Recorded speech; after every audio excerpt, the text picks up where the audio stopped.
Episode 10. The Triumphal Entry and Last Supper. The King arrives, the Lamb prepares. He had walked dusty roads, he had healed, taught, and wept, but now he entered the city as king, not on a war horse, not with an army, but on a donkey, with tears in his eyes. This was the beginning of the end, and the beginning of something greater. This is the story of the triumphal entry and the Last Supper. It was the season of Passover. Jerusalem buzzed with travelers, prayers, and preparations, and Jesus was coming. He told 2 of his disciples, "Go to the village ahead. There you'll find a donkey tied, with a colt beside her. Bring them to me." They did, and Jesus climbed on. As he rode into the city, people laid their cloaks on the road.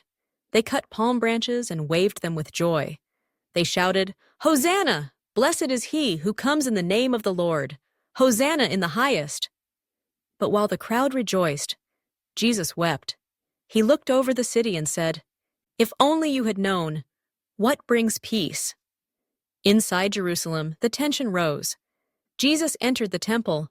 He saw the money changers, the greed, the noise, and he overturned the tables. "My house shall be called a house of prayer," he said, "but you have made it a den of thieves." The blind and the lame came to him, and he healed them. But the chief priests were angry, jealous, afraid. As the days passed, Jesus taught in the temple courts. He told parables. He warned the hypocrites. He comforted the faithful. He spoke of the end of the age, of trials to come, and of the need to stay awake. Then came the night. In an upper room, he gathered with the 12. The table was set. But this wasn't an ordinary meal.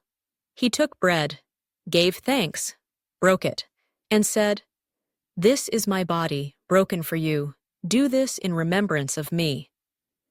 Then he took the cup.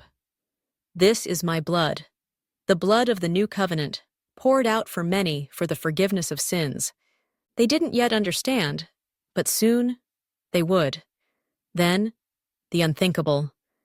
Jesus said, "One of you will betray me." The room fell silent. They looked at one another. "Is it I, Lord?"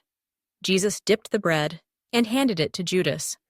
"What you are about to do," Jesus said, "do quickly." And Judas left. After the meal, Jesus stood. He wrapped a towel around his waist, and one by one, he washed their feet. The Son of God, on his knees. "I have given you an example," he said, "that you should do as I have done for you." Then they sang a hymn and went out into the night. The King had come, not to rule, but to serve, not to conquer cities, but to conquer sin. At the table, he gave bread, he gave truth, he gave himself, and in the shadows of the garden, the cross was drawing near.